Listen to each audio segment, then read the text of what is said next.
ప్రభువునందు అత్యంత ప్రియులైన మా ప్రియులందరికీ ప్రభువునామన మీకు మా యొక్క శుభాభివందనాలు తెలియజేస్తూ ఉన్నాం.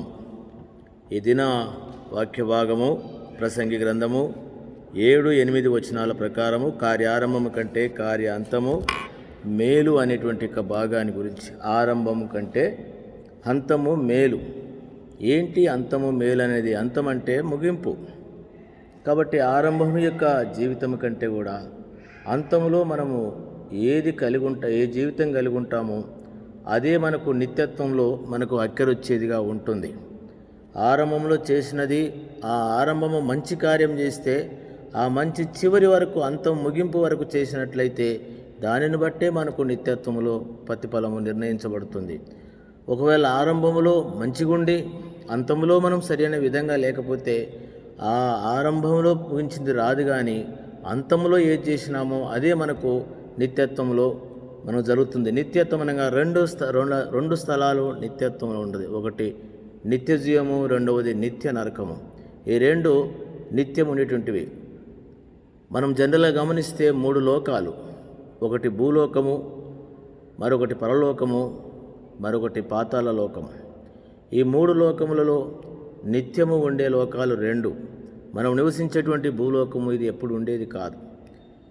అదేవిధంగా ఈ తనువు కూడా ఎప్పుడు ఉండేది కాదు.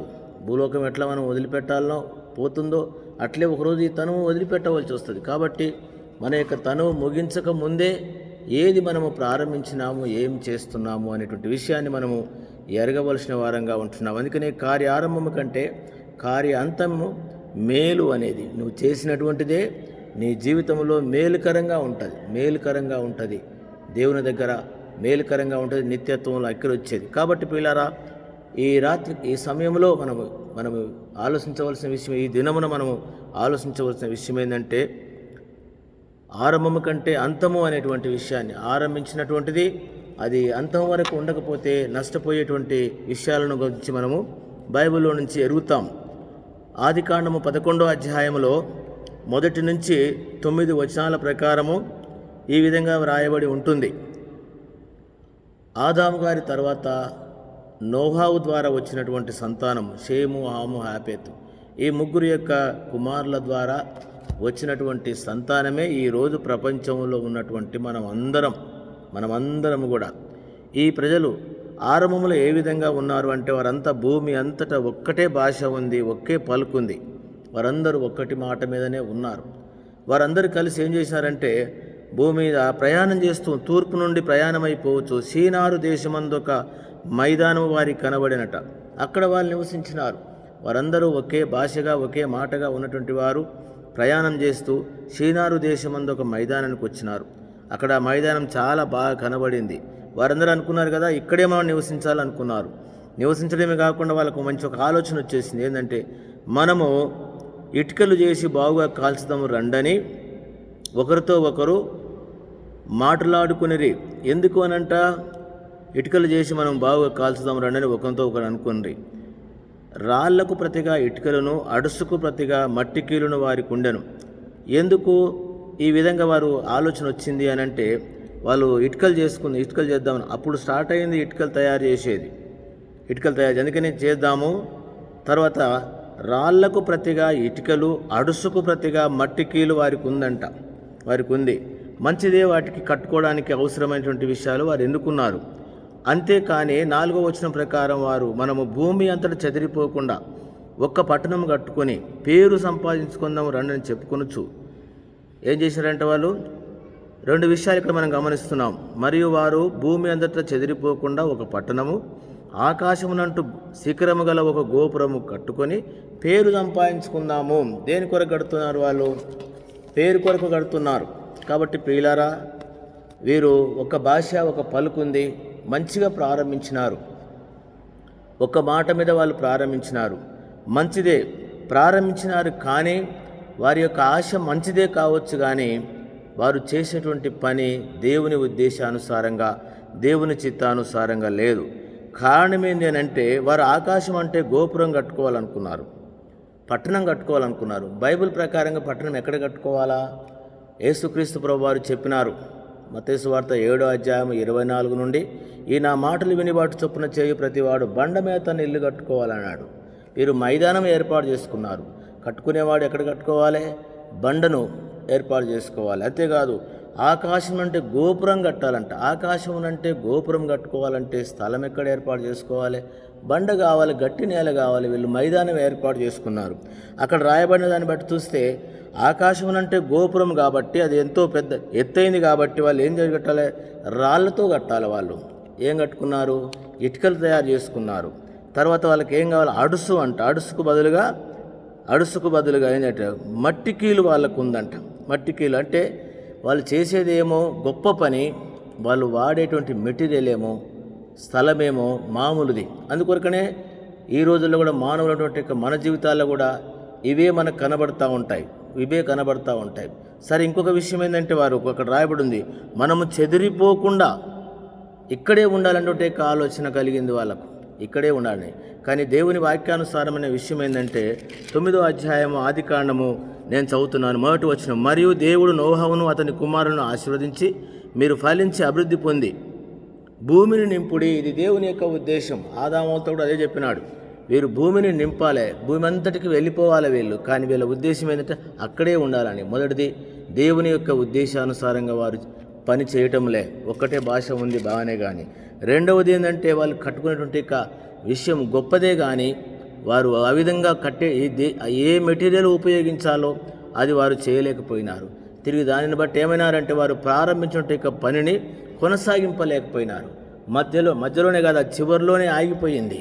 అక్కడి నుంచి భూమి అంతా చెదిరిపోయినారు.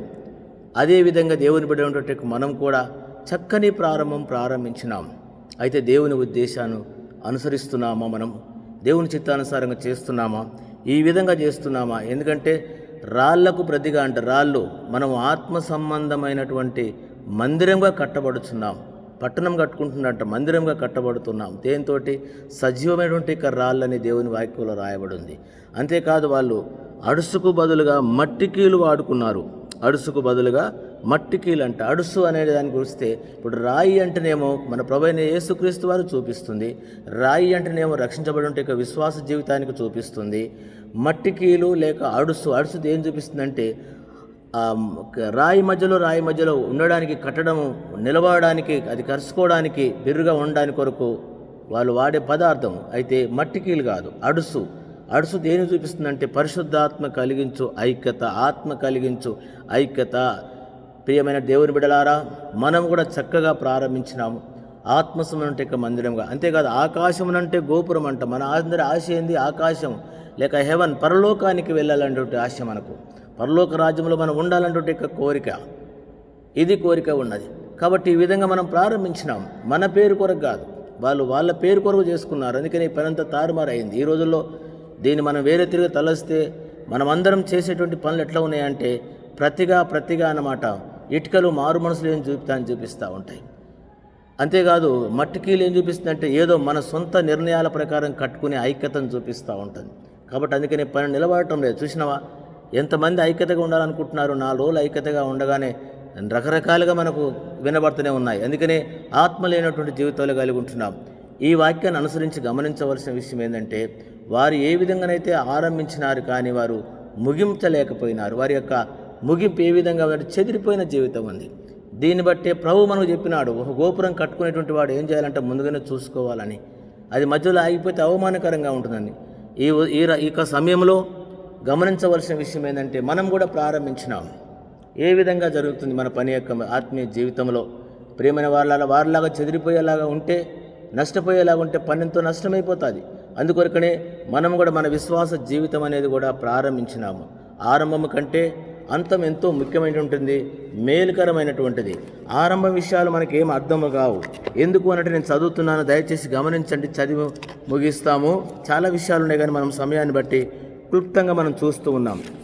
యెహెజ్కేలు గ్రంథము 18వ అధ్యాయం. యెహెజ్కేలు గ్రంథము 18వ అధ్యాయం 20వ వచనంలో ఏమంటాడంటే, పాపం చేయువాడే మరణమునందును, అంతే, ఒకరిది ఒకరికి రాదు.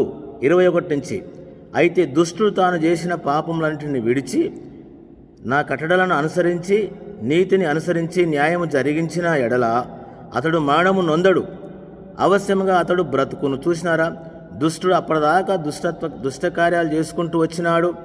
చివరిలో తాను మార్పు చెందినాడు. దేవుని యొక్క న్యాయ విధానంలోనికి కట్టడంలోకి వచ్చేసి జీవితం మార్చబడింది. అయితే అతని దుష్టక్రియలు ఏవి కూడా ఏమి రావంట, జ్ఞాపకములోనికి రావు అంటాడు. చూడండి, అతడు చేసిన అపరాధములలో ఒక్కటి జ్ఞాపకములోనికి రాదు. అతని నీతిని బట్టి అతడు బ్రతుకును. అప్పటిదాకా దుర్మార్గంగా జీవించినాడు, చివరికి వచ్చినాక మార్పు చెందినాడు. అతని దుర్మార్గ క్రియలు ఏమి అక్కర్రావు. అప్పుడు ఏదైతే ఆరంభంలో అంతంలో ఏదైతే చేసినాడో అది అతనికి వస్తుంది. తర్వాత భాగంలో చూడండి 24లో, అయితే నీతిపరుడు తన నీతిని విడిచి పాపం చేసి దుష్టక్రియలు హేయక్రియలంటి ప్రకారం జరిగించినట్లా అతడు బ్రతుకునా, అతడు చేసిన నీతి కార్యములు ఏమాత్రం జ్ఞాపకంలోనికి రావు. అతడు విశ్వాసఘాతకుడై చేసిన పాపమును బట్టి మరణం నొందును. అప్పటిదాకా అతడు నీతి కార్యాలు చేసుకుంటూ వచ్చినాడు. చివరిలో నీతిని విడిచిపెట్టేసి దుష్ట కార్యాలు చేస్తూ వచ్చినాడు. అతడు అన్ని సంవత్సరాలు చేసినట్టు నీతిది ఏది కూడా అక్కర్రాదు. కాబట్టి పిల్లారా, కార్య ఆరంభం కంటే కార్యాంతం మేలు. కాబట్టి ఏం చేస్తున్నాం మనం? ఆరంభంలో చేసినాము, మంచిగానే ఉంది. అది ముగింపు వరకు కూడా మనం ఆ విధంగా కొనసాగించవలసిన వారంగా ఉంటున్నాం. అది లేకపోతే అప్పుడు నీతి క్రియలు చేసినాము, అది చేసినామంటే అక్కరకు రాదని దేవుని వాక్యం చెబుతుంది. ఈ మాటలు వినేటువంటి మన యొక్క ఆరంభం ఏ విధంగా ఉంటుంది, తిరిగి అంతం ఏ విధంగా ముగించబడతాం, ఆ అంతంలో చేసినటువంటివే వస్తాయి. ఒక ఉదాహరణ చెప్తాను నేను. యేసుక్రీస్తు ప్రభువు సిలువలో మాట్లాడినటువంటి మాటలలో ఇద్దరు సిలువ మీద దొంగలు సిలువ వేయబడ్డారు. కుడివైపున ఒకడు, ఎడమవైపున ఒకడు. అప్పటిదాకా వాళ్ళు దుర్మార్గంగా జీవిస్తూ వచ్చినారు. బందిపోటు దొంగలని రకరకాల విధాలుగా రాయబడి ఉంది. కానీ చివరిలో ఒక దొంగ ఏమో, నీవు దేవుని కుమారునైతే నన్ను రక్షించుకో, మమ్మల్ని కూడా రక్షించమన్నాడు. మరొక దొంగ అతన్ని గద్దించి, ఇది మనకు న్యాయమే, మనం చేసిన వాటికి శిక్ష అనుభవిస్తున్నాం, ఇది మనకు న్యాయం అని చెప్పి అతన్ని గద్దించి, యేసు నీ రాజ్యంతో వచ్చినప్పుడు నన్ను జ్ఞాపకం చేసుకోమని చెప్తే, వెంటనే నీవు నాతో కూడా పరదేశంలో ఉంటామన్నాడు. అప్పటిదాకా బందిపోటు వాడు, దుర్మార్గంగా జీవించినటువంటి వ్యక్తి చివరిలోనే మారు మనసు పొందినాడు. దేవునితో కూడా తాను వెళ్ళినట్టుగా మనం చూస్తున్నాం. ఆ వ్యక్తి మారు మనసు పొందలే. కాబట్టి నీ అంతము నా అంతం ఎప్పుడో మనకు తెలియదు. కాబట్టి ముగించక ముందే కార్య ఆరంభము కంటే కార్య అంతము మేలు. ప్రారంభించినాము చక్కని ఆత్మీయ జీవితము, దాన్ని పోగొట్టుకోకుండా ఈరోజు ఎక్కడ చూసినా తారుమారు ఆత్మీయ లేదా జీవితాలు, శరీర సంబంధమైన జీవితాలు, ప్రతిగా ఏదో ఇటుకలతో కట్టుకున్నటువంటి కడతా ఉన్నాము జీవితాలు ఉన్నాము. కాబట్టి దయచేసి క్షమించండి. కష్టమైతే భయంకర దినాల్లో ఉన్నాం. కార్య ఆరంభం కంటే కార్యం ఎంతో మేలుకరమైందా, ఆ అంతంలో చేసిందే మనకు దేవుని దగ్గర నిత్యత్వంలో ఎక్కరొస్తుంది. కాబట్టి మిగిలినటువంటి శేష జీవితంలో మన అంతం ఇప్పుడు మనకు తెలియదు. మిగిలిన శేష జీవితంలో ప్రభు కొరకు మనము నమ్మకస్తులమై ఆరంభము కంటే అంతము చక్కని అంతముతో ముగించబడినట్లు ప్రభు మనకు సహాయపడినట్లు ప్రార్థన చేసుకుంటాం. మా ప్రియమైనటువంటి తండ్రి, ఈ సమయంలో మాకు ఇచ్చిన ఈ వాక్య భాగాన్ని బట్టి వందనాలు. మా పితరులు ఆదికాండం 11వ అధ్యాయంలో వారు ప్రారంభించినారు, కానీ పట్టణం కట్టాలనుకున్నారు, గోపురం కట్టాలనుకున్నారు, కానీ వారు చేసిన దాన్ని బట్టి మీ చిత్తానికి వ్యతిరేకం చేసి నష్టపోయినారు. ఈ దినాల్లో కూడా ప్రభువా, మేము చక్కని ప్రారంభించినాము విశ్వాస జీవితంలో.